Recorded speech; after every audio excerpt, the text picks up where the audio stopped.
नमस्कार साथियों, आ गए हैं हम फिर से आपके YouTube चैनल माँ सरस्वती पर।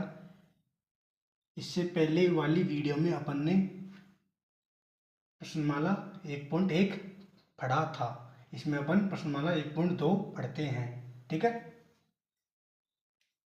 पहला क्वेश्चन करते हैं इसमें। ठीक है, इसमें क्या बताना है अपन को? नीचे दिए गए कथन सत्य है या असत्य है, कारण के साथ अपने उत्तर दीजिए। ठीक है, पहला है पहले का पहला। ठीक है, सत्य सत्य बताना है अपन को, सत्य या असत्य। ठीक है, असत्य बताने। ठीक है, और कारण ही बताना है। ठीक है, कारण ही बताना अपन को। तो पहला पहला क्या है?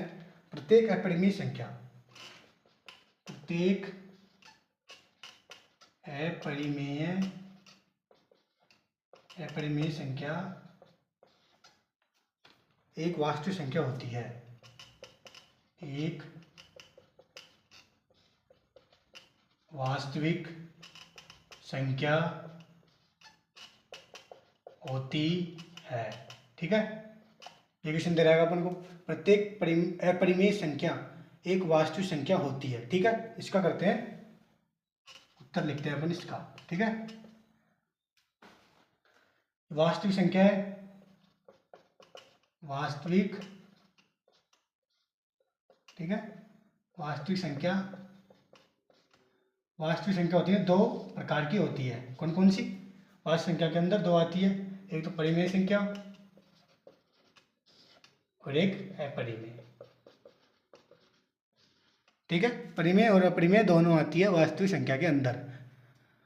तो इसमें क्या पूछा है अपन को? प्रत्येक अपरिमेय संख्या, क्या प्रत्येक अपरिमेय संख्या एक वास्तविक संख्या होती है? सही है, प्रत्येक अपरिमेय संख्या एक वास्तविक संख्या हो रही है। ठीक है, तो इसमें लिख लो सत्य, मतलब बात सही है। ठीक है, सत्य, क्योंकि प्रत्येक अपरिमेय संख्या एक वास्तविक संख्या होती है।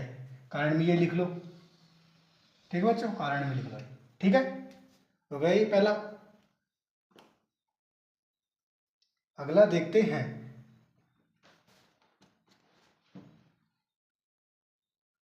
ठीक है, सेकंड देखते हैं। संख्या रेखा पर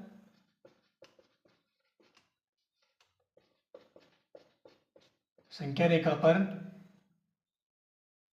प्रत्येक बिंदु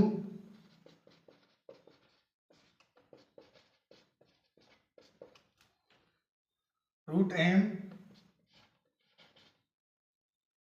के रूप का होता है, के रूप का होता है। ठीक है, जहां एम एक प्राकृत संख्या है, जहां एम एक प्राकृत संख्या है। ठीक है बच्चों, ये क्वेश्चन है, इसको करते हैं हल। इसमें रूट एम है ना, संख्या रेखा पर, संख्या रेखा काय का, संख्या रेखा का प्रत्येक बिंदु रूट एम के रूप का होता है, जहाँ एम एक प्राकृत संख्या है। एम एक प्राकृत संख्या है, एम प्राकृत संख्या होती है, एम बराबर 1 2 3। ठीक है, प्राकृत संख्या एक से अनंत तक चलती है, वो होती है। तो एम एक प्राकृत संख्या, तो एम का मान ये हो सकता है 1 2 3 4 5, कोई सा हो सकता है। ठीक है, तो अपन को लिखो रूट, कोई सा लिख लो रूट एम के अंदर, एम का मान कोई सा रखो, 2 रख लिया, रूट एम का 3 रख लिया, 4 रख लिया। ठीक है, 4 रख लिया। ठीक बच्चों, ये रखा अपन ने। ठीक है, दो ही लो अपने, पहले दो लो। ठीक है, ये लिए दो। अब इनके बीच में तो अनेक संख्याएं होती है। ठीक है, प्रत्येक बिंदु एम के रूप में होता है, इनके बीच में तो बहुत सारी संख्या हो गई, रूट 2 और रूट 3 के बीच में। ठीक है, तो ये अपना असत्य हो गया। उत्तर लिखना है इसका,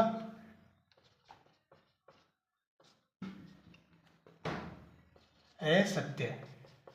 ठीक है, असत्य लिखा। ऐसे सत्य में लिखो, कारण लिखो इसका, √2 और √2 और √3 सॉरी के बीच अनेक संख्याएं होती है जिनको √m के रूप में नहीं लिखा जा सकता।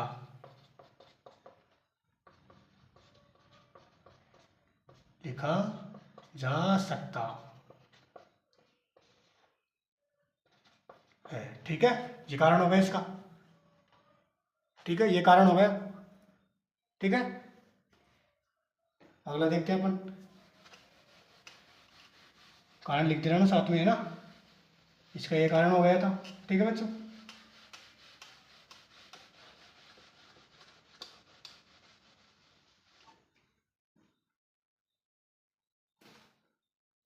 थर्ड देखते हैं।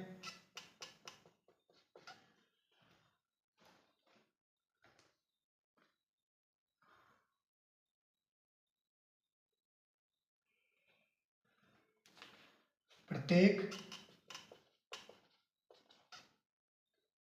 वास्तविक संख्या एक अपरिमेय संख्या होती है।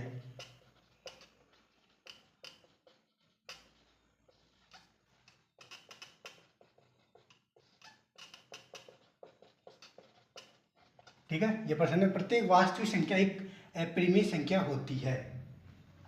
ठीक है, इसको अपने अभी अभी बताया था, वास्तविक संख्या कितने प्रकार की होती है, 2 प्रकार की, परिमेय और अपरिमेय। ठीक है, परिमेय और अपरिमेय। ठीक है, इसमें क्या बोल रहा है, प्रत्येक वास्तविक संख्या, क्या ये वास्तविक संख्या एक अपरिमेय संख्या होती है? ये तो गलत है। अगर ये ऐसे पूछता एक अपरिमेय संख्या वास्तविक संख्या होती है, तो अपरिमेय संख्या तो वास्तविक संख्या हो रही है, क्या वास्तविक संख्या अपरिमेय थोड़ी हो रही है? नहीं, उल्टा हुआ है ना। तो इसमें लिख दो असत्य, असत्य है। और कारण में लिखते हैं ना, क्योंकि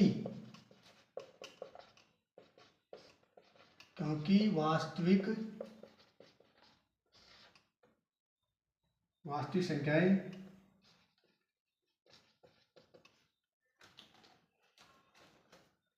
वास्तविक संख्याएं अपरिमेय थोड़ी होंगी, परिमेय भी होंगी। तो क्योंकि वास्तविक संख्याएं परिमेय भी होती है। ठीक है बच्चों, वास्तविक संख्या एक अपरिमेय संख्या होती है, ये तो सही है, अपरिमेय पर परिमेय भी होती है, दोनों होती है। ठीक है बच्चों, तो ये कारण हो गया, सत्य हो गया। ठीक है, दोनों बोलता तो हो जाता है। ठीक है, अगला देखते हैं दोनों, सेकंड इक्वेशन।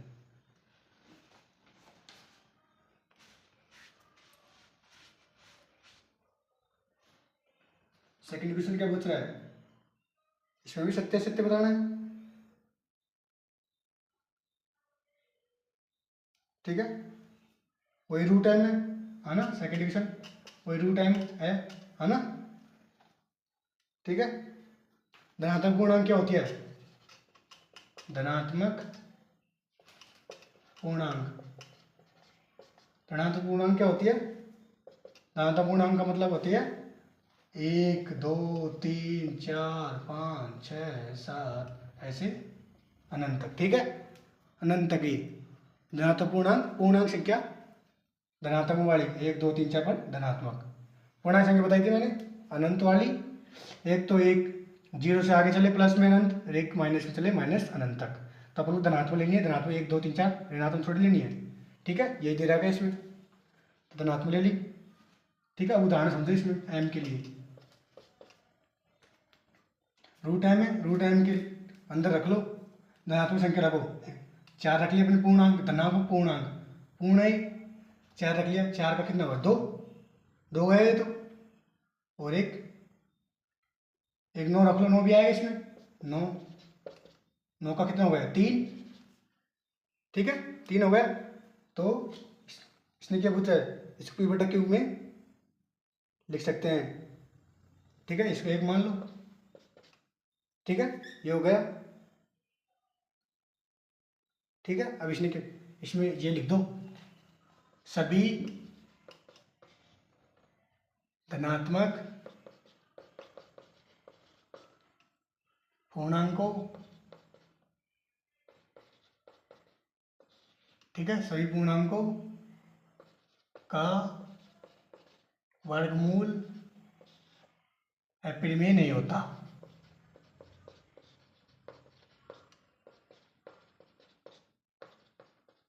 ठीक है, परिमेय नहीं होता, परिमेय होता है। ठीक है, सभी धनात्मक पूर्णांकों का वर्गमूल परिमेय नहीं होता, क्योंकि परिमेय होता है। एक मान लिया तो ये परिमेय संख्या पे बटा के में, ये पे बटा के में। ठीक है, अब नेक्स्ट देखते हैं अपन। आप लास्ट क्वेश्चन है, थर्ड।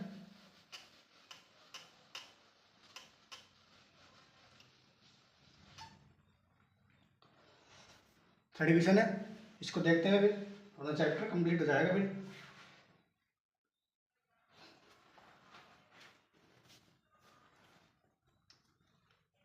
√5 है, ये क्या बोला, दिखाइए कि संख्या रेखा पर √5 को किस प्रकार निरूपित किया जाता है। √5 है, √5 क्या बोल रहा है, संख्या रेखा पर निरूपित कीजिए। संख्या रेखा पर, संख्या रेखा बोल रहा है, संख्या रेखा पर करना अपन कोई, तो √5 क्या है, एक √5 एक अपरिमेय संख्या है, अपरिमेय। ठीक है, बताया था मैंने बेसिक में, एक अपरिमेय संख्या तो √5 तो परिमेय थोड़ी होते हैं, क्यों पी बटा क्यों के रूप में थोड़ी लिख सकते हैं इधर को, रूट में है तो क्या हो गई अपरिमेय संख्या। संख्या रेखा करते हैं अपन, इधर एक, तुम्हें स्केल से खींचना एक लाइन ना, स्केल से खींचना। ठीक है, स्केल से खींच लेना, इधर बीच में 0। ठीक है, बीच में 0 होगा, स्केल में 0 मान लेना। ठीक है, सेंटीमीटर में लेना, एक ऐसे खींच लेना डंडे, 2 3 4, इधर को खींच लेना 3 और 1 4। ठीक है, ऐसे खींच लेना, उसमें स्केल में सेंटीमीटर में टिक लगा लेना, ऐसे फिर ऐसे लगा लेना। ठीक है, इधर को 1 2 3 4, इधर को -1 -2 3 -4। ठीक है बच्चों, ये हो गया। ठीक है, इसमें क्या बोल रहा है, √5 को करना है पर। ठीक है, इधर दो के यहाँ पर एक सेंटीमीटर की 1 सेंटीमीटर नापना, 90 डिग्री बनाना 1 सेंटीमीटर तक। ठीक है, 1 सेंटीमीटर तक ले लिया। ठीक है, 0 से इसको मिला देना। ठीक है, यहाँ तुम यहाँ रखना प्रकार का एक नोक, प्रकार यहाँ रखना, इसमें रूल इतना भरना, एक भरना और इधर ऐसे मिला देना, चाप काट देना हो तो ऐसे। ठीक है, ऐसे काटोगे ना, ऐसे मिलाओगे तो ये आएगा अपना √5, यहाँ आएगा। ठीक है, रूट के अंदर। ठीक है, ये हो गया, यहाँ तक आ जाएगा। ये 1 माना था अपन ने, है ना। ये पूरा कितना है 2, पूरा कितना है 2 और ये 1। ठीक है, अपन को ये निकालना है, ये √5 आएगा ना, इतना ही। तो इसको पाइथागोरस से निकाल लो, इसको मान लो ओ, मान लो ये ओ, ये ए मान लो और ये बी मान लो। ठीक है, ओ बी यानी कर्ण। ठीक है, ये सूत्र लिख लो पहले, कर्ण स्क्वायर बराबर आधार स्क्वायर प्लस लंब स्क्वायर। ठीक है बच्चों, ये इसमें निरूपित कर लो। ओ बी, ये ओ बी निकालना है अपन। ठीक है, ये √5 ये निकालना है, ओ बी बराबर आधार स्क्वायर, क्या आधार ये है, ये नीचे का आधार है। आधार कितना है, 0 से लेकर 2 तक है, 2 का स्क्वायर, सूत्र में प्लस है। अब लंब क्या है, लंब ये है, 90 डिग्री वाला होता है ना, ये लंब होता है और ये कर्ण होता है सबसे बड़ी भुजा। ठीक है, तो 1 का स्क्वायर। ठीक है, ओ बी का स्क्वायर बराबर 2 का स्क्वायर कितना होगा 4 प्लस 1 का स्क्वायर 1, 5 हो गए। ओ बी, इधर रूट लगा लो, दोनों तरफ रूट लगा लो, रूट लगा लिया, इधर 5, इधर रूट लगा लिया। ठीक है, लगा लिया, रूट दोनों तरफ रूट लगा सकते हैं। ठीक, ये है स्क्वायर है, ये वाला स्क्वायर से रूट कट जाएगा, तो इधर ओ बी बराबर √5। ठीक है बच्चों, ये हो गया। ठीक है, अपन ये बताना था, तो ये संख्या रेखा पर निरूपित हो गया।